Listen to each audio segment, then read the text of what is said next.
Eu tinha mais ou, cara, eu tinha mais ou menos 16 anos. Foi meu primeiro emprego em eletrônica. Eu tinha uns 16 anos. Daí, o rapaz me levou. Olá pessoal, tudo bem?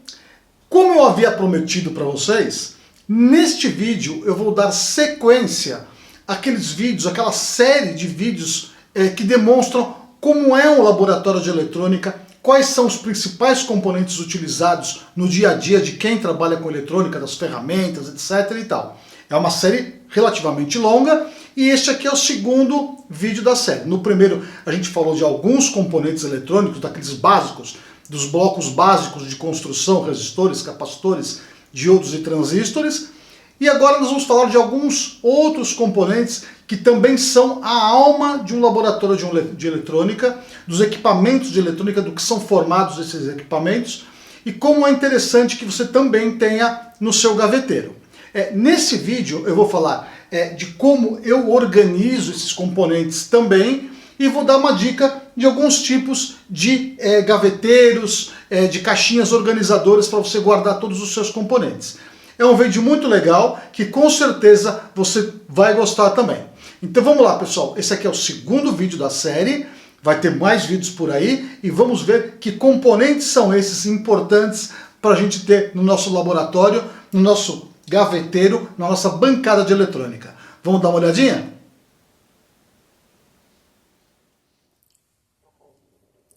Um componente extremamente útil que não pode faltar no seu gaveteiro é, sem sombra de dúvida, o regulador de tensão, ou os reguladores de tensão.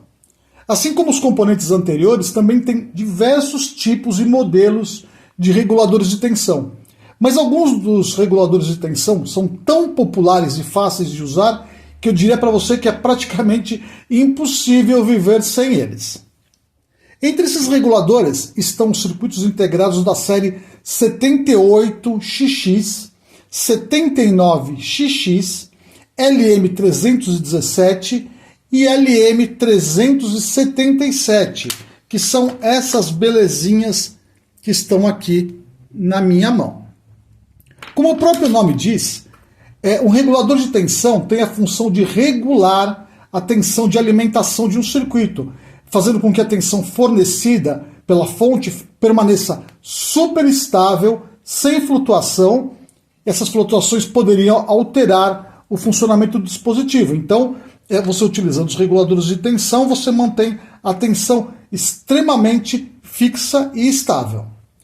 Tanto os reguladores da série 78XX como os da série LM3XX têm o mesmo tipo de encapsulamento padrão, que é esse daqui, ó, chamado TO220, que é igualzinho ao transistor tipo 41C que a gente viu no vídeo anterior da série.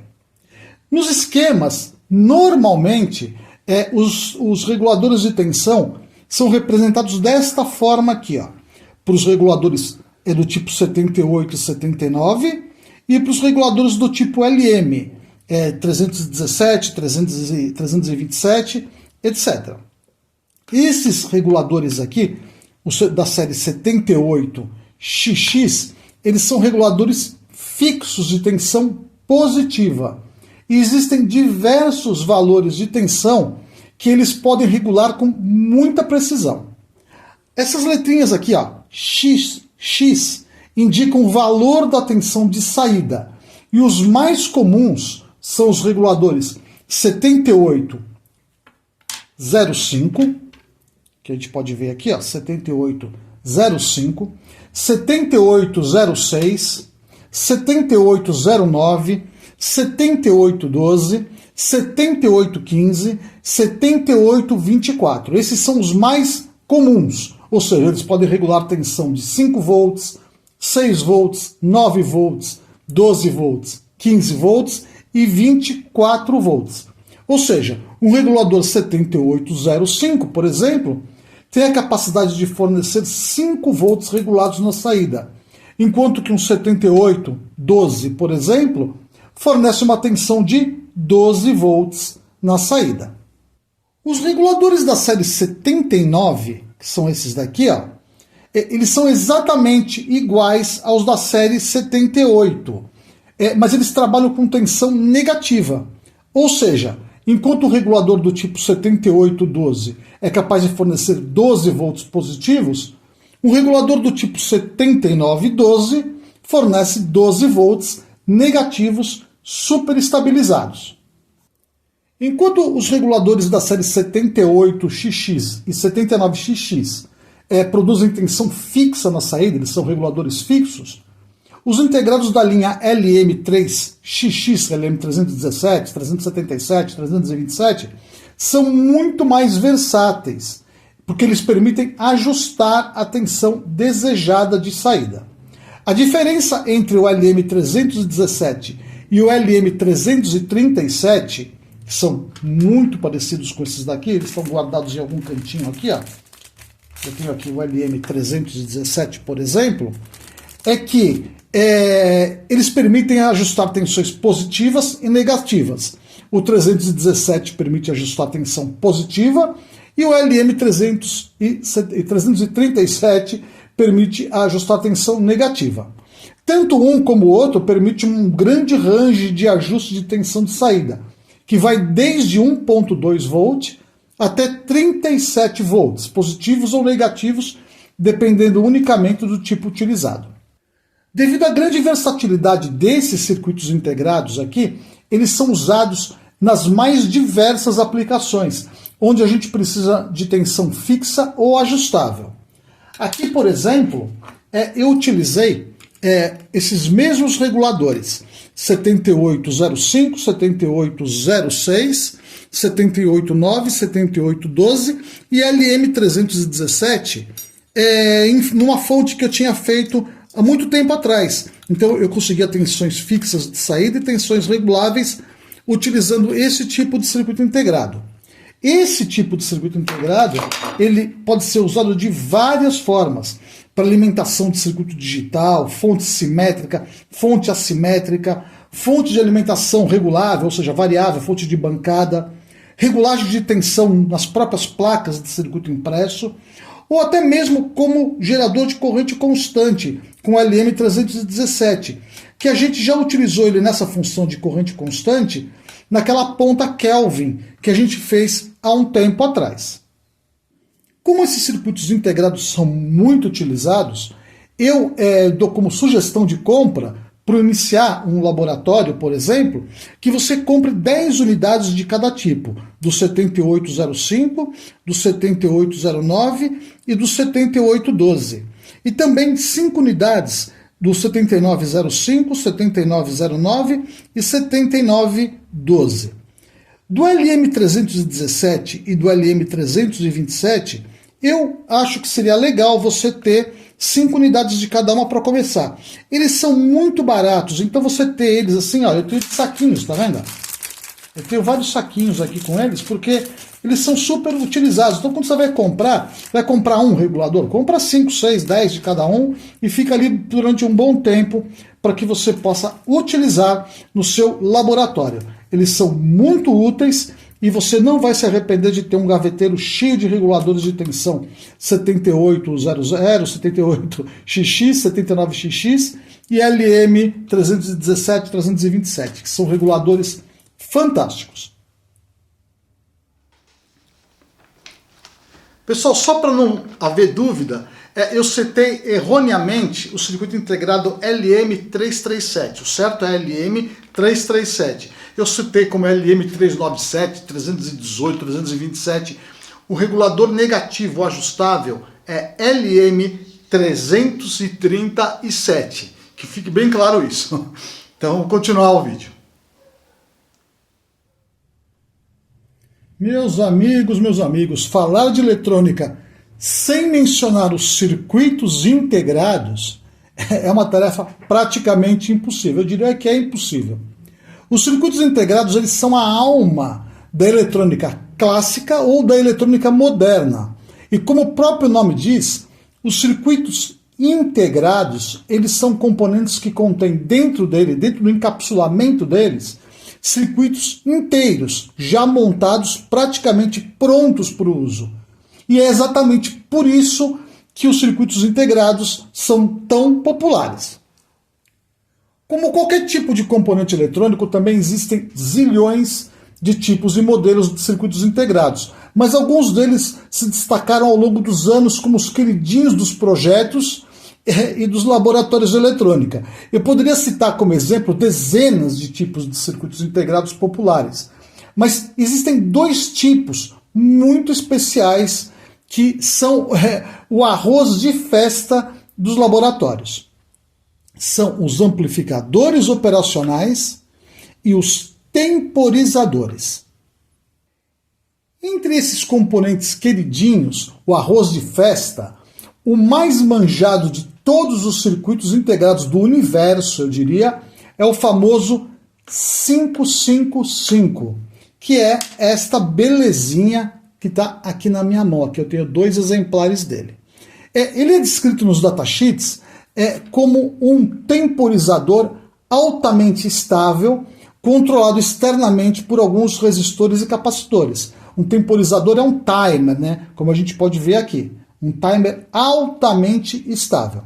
O 555, para vocês terem uma ideia, ele foi inventado em 1972. E até hoje ele é super utilizado em qualquer tipo, vários tipos de projeto. Naquela época de ouro da eletrônica, não tinha uma única revista ou livro de eletrônica que não tivesse pelo menos um projeto com 555. Era só você abrir a revista e lá estava um projeto com o 555. Por ele ser um temporizador, um timer configurável, a gente pode citar diversas aplicações para o 555.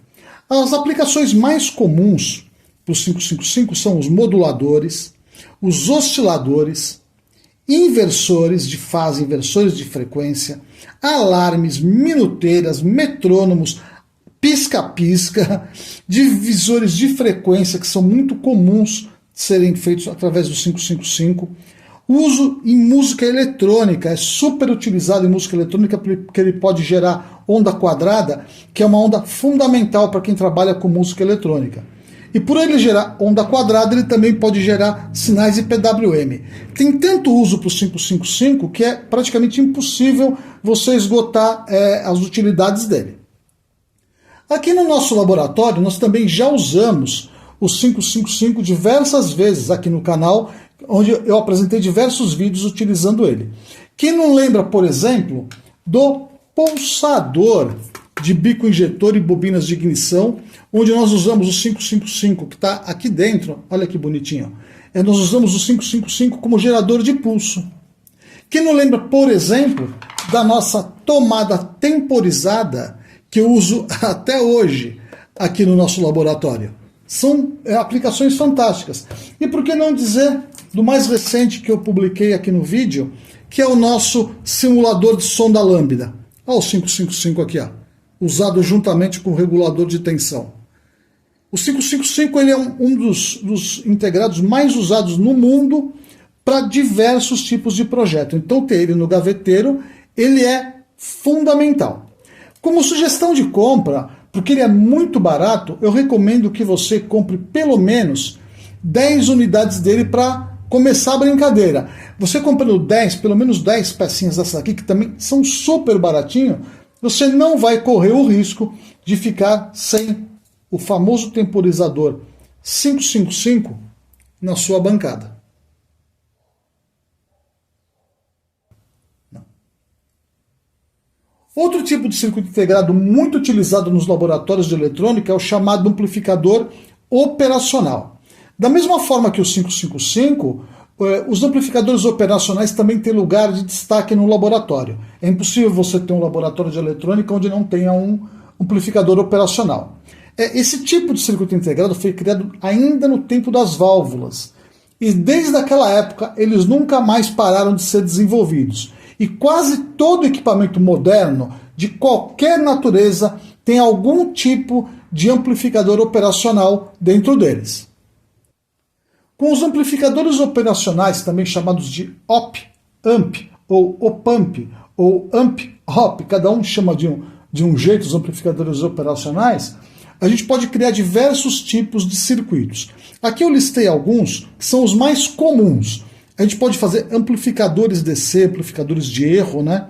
Comparadores de tensão, integradores, somadores, filtros ativos, buffers, seguidores de tensão, diversos tipos de amplificadores, pré-amplificadores de áudio, mixers de áudio, controles de tom de áudio, inversores de sinal. Ele é muito utilizado em música eletrônica, eu diria que é praticamente infinitas as possibilidades do uso de um circuito integrado. Dentre os amplificadores operacionais mais utilizados em um laboratório e que com certeza não pode faltar na sua gaveta de componentes, estão sem dúvida esses carinhas aqui, ó. O LM741, LM324, LM358 e o LM393, que na realidade é um comparador. O 741, por exemplo, que são essas belezinhas aqui, ó, esse daqui, ó, 741, ele foi criado no final da década de 1960 e até hoje ele é um padrão na indústria. Então é fundamental você ter esses meninos aqui na sua gavetinha de componentes.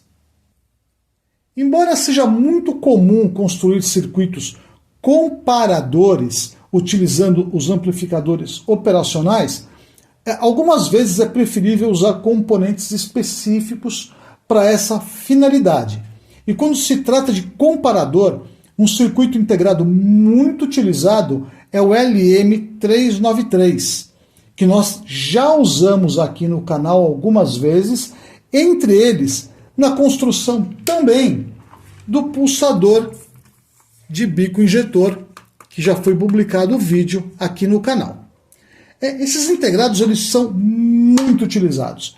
E como sugestão de compra, por eles serem de preços muito baixos, eu recomendo que você compre pelo menos 10 ou mais unidades de cada um deles. Mas, como uma contagem assim mais realista, você pode comprar 10 unidades do LM741, 5 unidades, isso é para começar, 5 unidades do LM324, 5 unidades do LM358. E também pode comprar 5 unidades do comparador LM393. Com esses componentes na gavetinha, com certeza você vai estar bem servido de circuitos integrados operacionais e comparadores.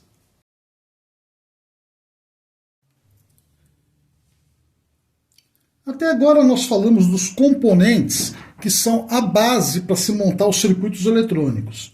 Mas existem aqueles componentes que são periféricos, que não são tão bem componentes eletrônicos, mas que eles fazem parte do circuito, que eles ajudam a construir um circuito, por exemplo.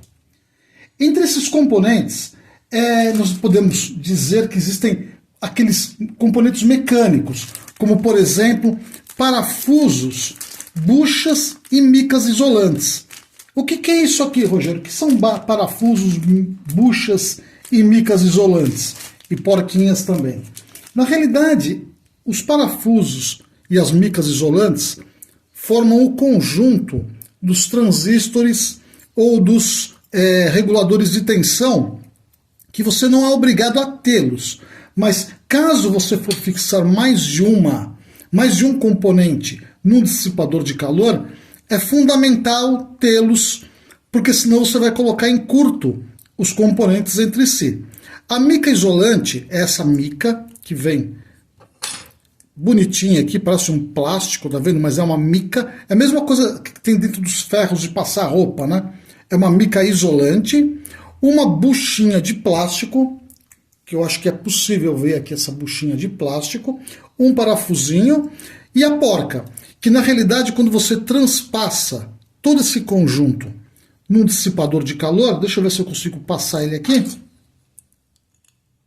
Aqui, por exemplo, tem porquinhas. Então você isola o componente do alumínio. Então você pode montar outros componentes sem que você tenha conexão elétrica entre eles, porque a bucha ela transpassa todo o conjunto e não permite que a parte metálica do transistor ou do regulador toque no dissipador. É um conjunto que se chama mica mais bucha modelo TO220.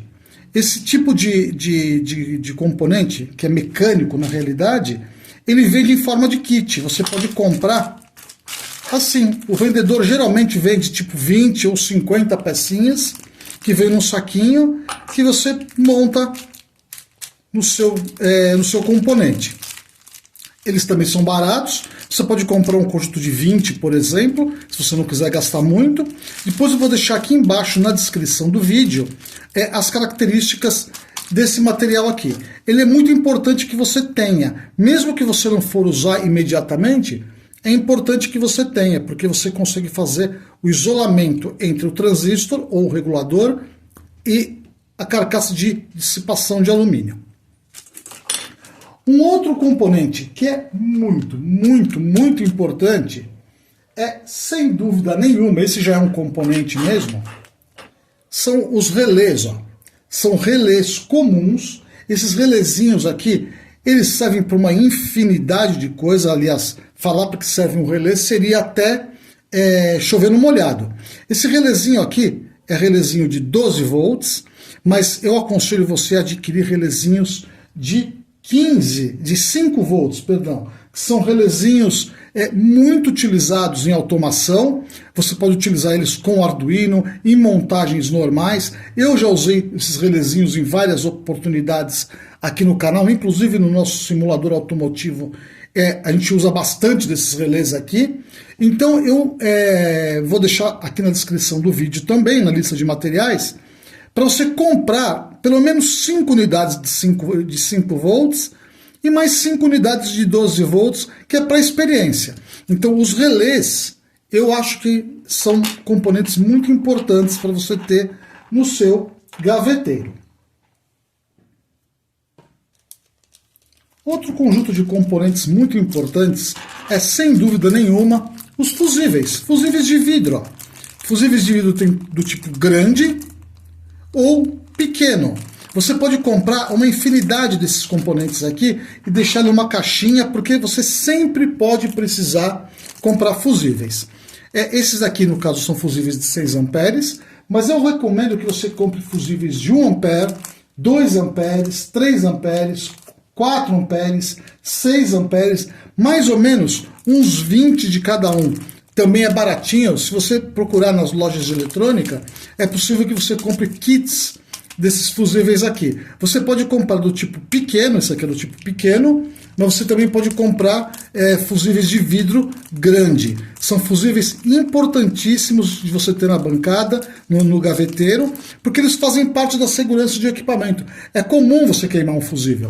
Então, se você queima um fusível e não tem para repor, então você precisa de um fusível.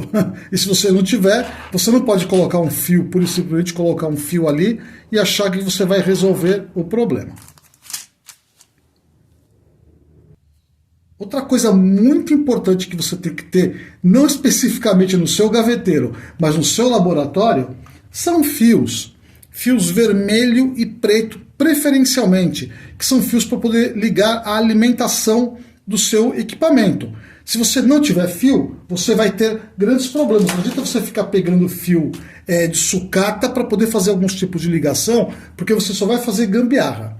Os fios que eu recomendo é um fio flexível, né, vermelho e preto, 22 AWG, que é 0,3 milímetros. Esse fio aqui, ele serve para muita coisa. Você pode comprar fio vermelho, preto, são duas cores fundamentais, mas você também pode comprar de várias cores, roxo, azul, amarelo, tem cinza, tem branco, tem laranja, tem várias cores de fio. Mas você não é obrigado a comprar todas essas cores de fio. Eu acho que pelo menos você tendo um vermelho e um preto e um de uma outra cor, para poder fazer alguma conexão diferenciada, você vai estar bem servido no seu laboratório. Esses fios aqui, eles são 0,3 milímetros, 22 AWG, e eu também vou deixar aqui na descrição a metragem que eu acho que é bom você comprar para ter no seu laboratório. O fio vermelho e preto você usa mais do que os outros, então eu acredito que mais ou menos uns 4, 5 metros de cada um para começar seria uma boa ideia. Um outro componente fundamental, eu diria, para você ter pelo menos uma peça, é um transformador. O transformador, junto com todos os componentes que já foram apresentados nesse vídeo e no vídeo passado, permite que você construa fontes lineares, que muitas vezes é superior em qualidade, principalmente no quesito de ruído, em relação às fontes chaveadas. Às vezes você quer alimentar um circuito e a fonte chaveada ela injeta ruído no circuito, esse ruído ele se propaga, atrapalha tudo, você não tem a menor ideia se você fez alguma coisa errada, se o circuito está funcionando corretamente ou não. Se eu puder aconselhar, eu aconselho vocês a comprarem um transformador de 12 mais 12 volts por 1,5 ou 2 amperes. Para começar, com isso você faz uma fonte pequenininha. Se você for pensar bem, com os próprios reguladores de tensão que eu mostrei agora há pouco, né, os 78, 79 ou os LMs, você já pode construir uma boa fonte de alimentação junto com os componentes capacitores, diodos, que eu já mostrei no vídeo anterior. Então, se você tiver como comprar um transformador desse aqui, de 12 volts, 12 mais 12 volts, faça isso. Você vai ter uma fonte pequenininha na bancada que serve para alimentar diversos tipos de equipamento. Um transformador desse aqui não é caro, dura muito e você, sem dúvida nenhuma, vai estar bem servido com uma fonte de alimentação. Eu acho que comprar um transformador é importante. Eu vou deixar na descrição do vídeo também o tipo de transformador que você deve comprar para o seu laboratório.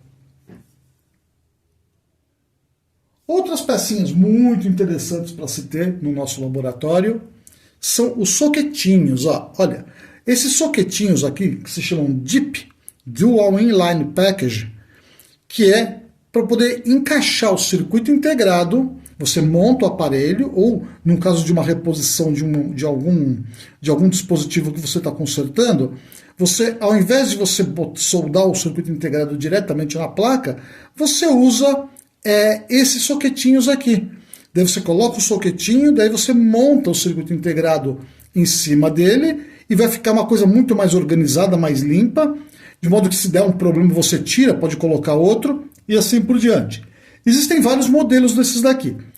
Como a gente viu no vídeo de hoje, eu mostrei o 555 e alguns circuitos integrados do tipo 741, LM358, etc. Para esses circuitos integrados, o melhor soquetinho é o de 8 pinos, que é o DIP 8. Eu vou deixar na descrição do vídeo também.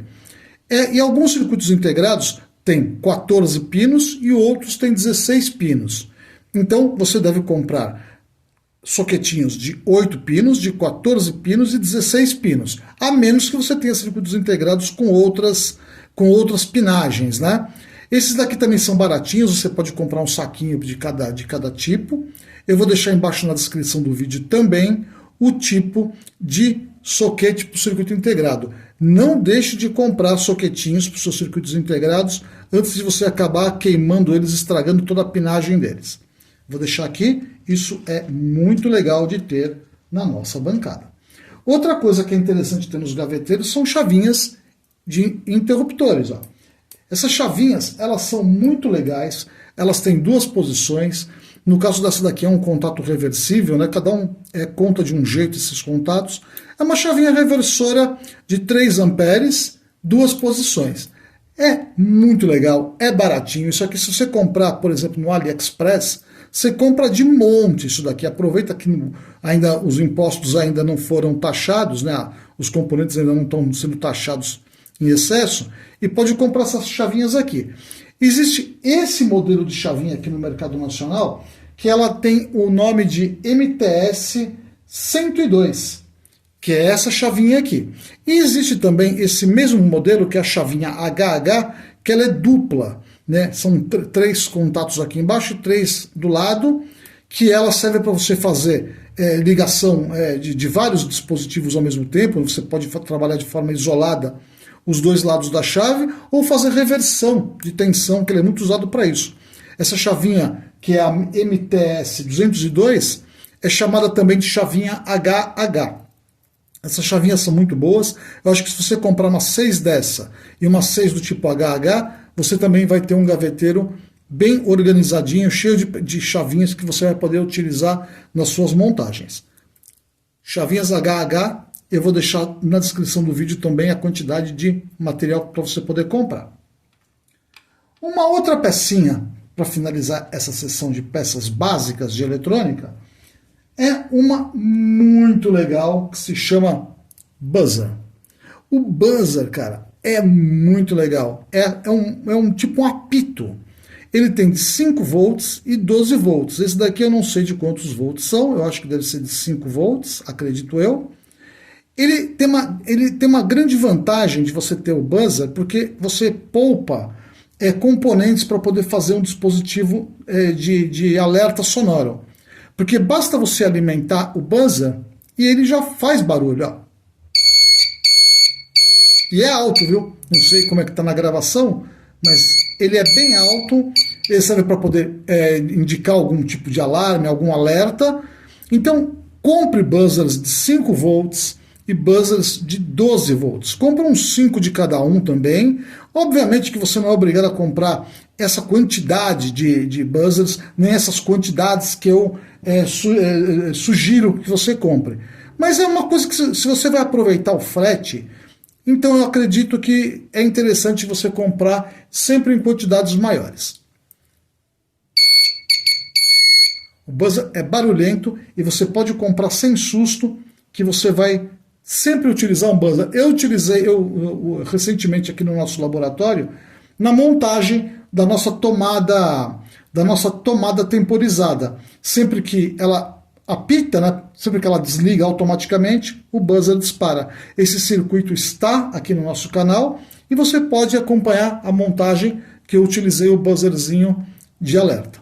Muito interessante. Vale a pena comprar umas 5 unidades de cada tipo, de 5 volts e 12 volts.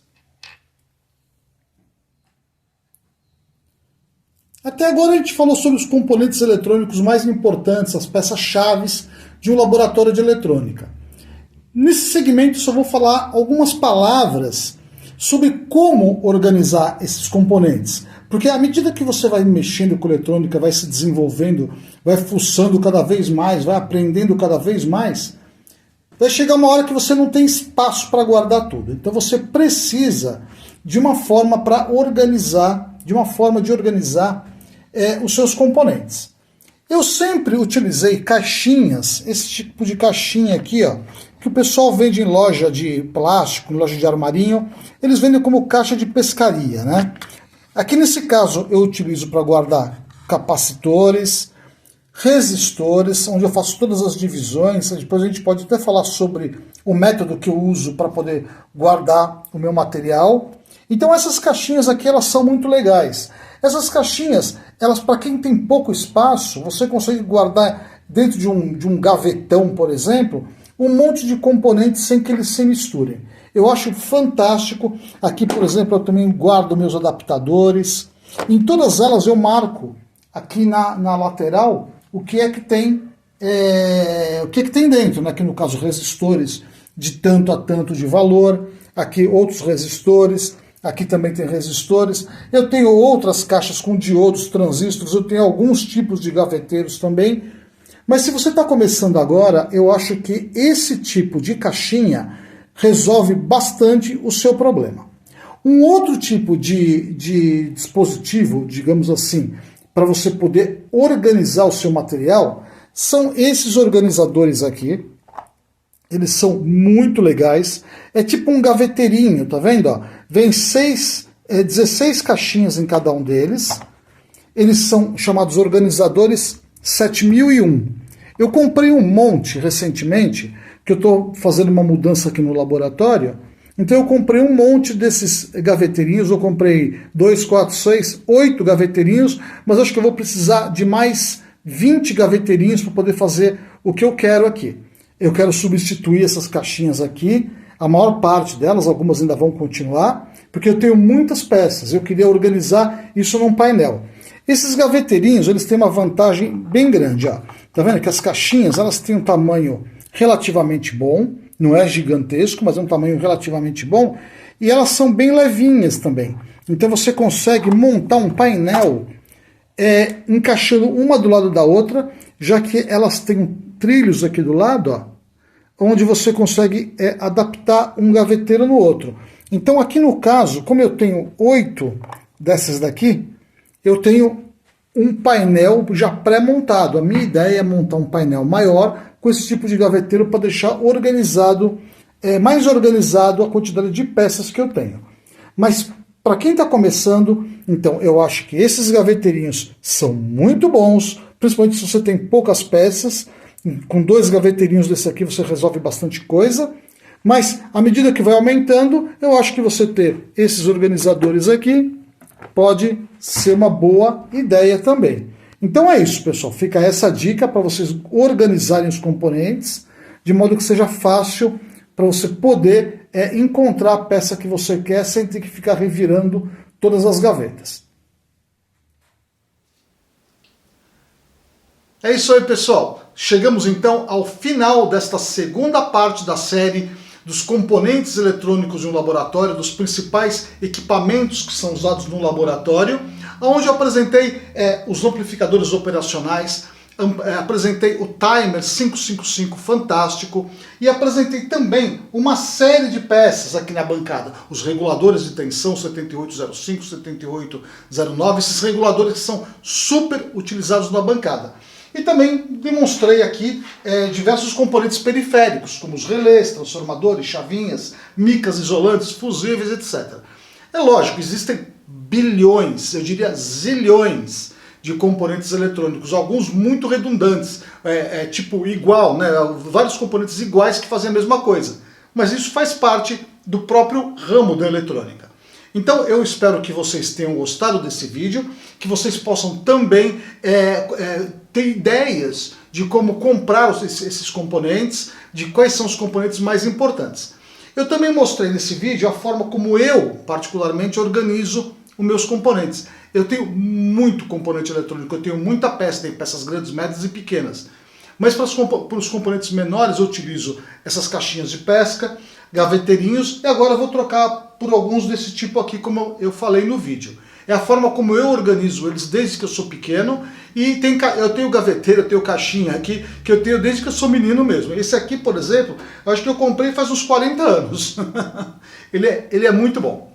Então é isso, pessoal. Eu espero que vocês tenham gostado desse segundo vídeo. Vem muito mais vídeo por aí dessa série do Laboratório de Eletrônica.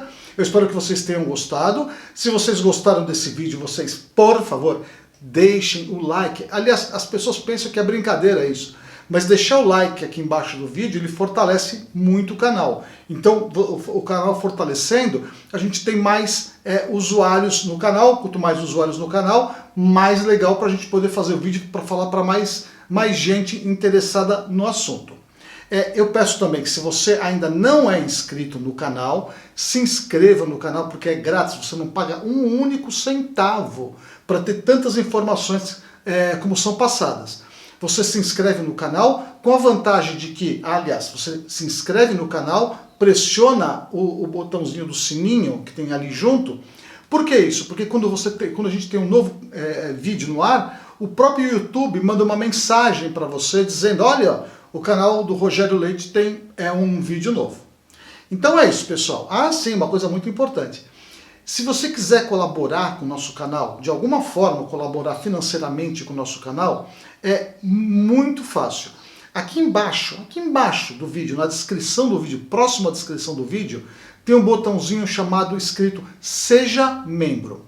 Quando você clica nesse botãozinho, você tem a oportunidade de ajudar a gente com uma contribuição microscópica mensal. Eu diria para você que é uma das menores contribuições do planeta, de tão pequena que ela é. Só que juntos, todo mundo junto fazendo essa contribuição mensal, ajuda bastante a gente a fazer novos vídeos, comprar alguns componentes, fazer novos conteúdos para que vocês possam aprender um pouco mais de eletrônica. Então, se você puder ser membro do canal, eu agradeço muito aos antigos. Tem membro que já faz mais de um ano que continua todo mês fazendo uma contribuição pra gente. Então você também pode ajudar a gente fazendo essa contribuição, vai ajudar legal o nosso conteúdo aqui no canal.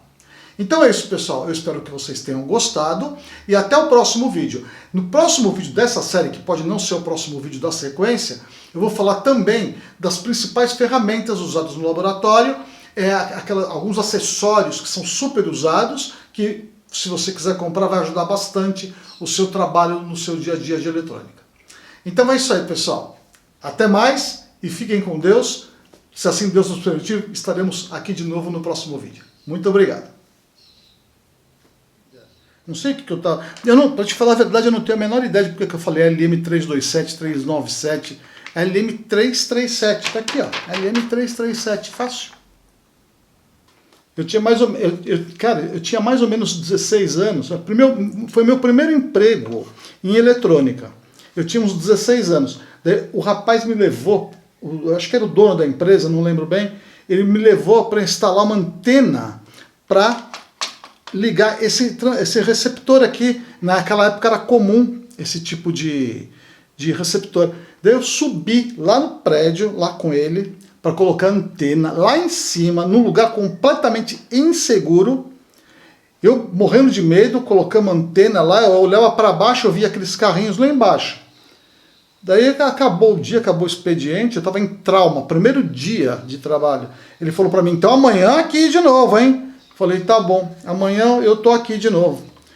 Ele tá me esperando até hoje, faz quase 50 anos isso. Tá bom.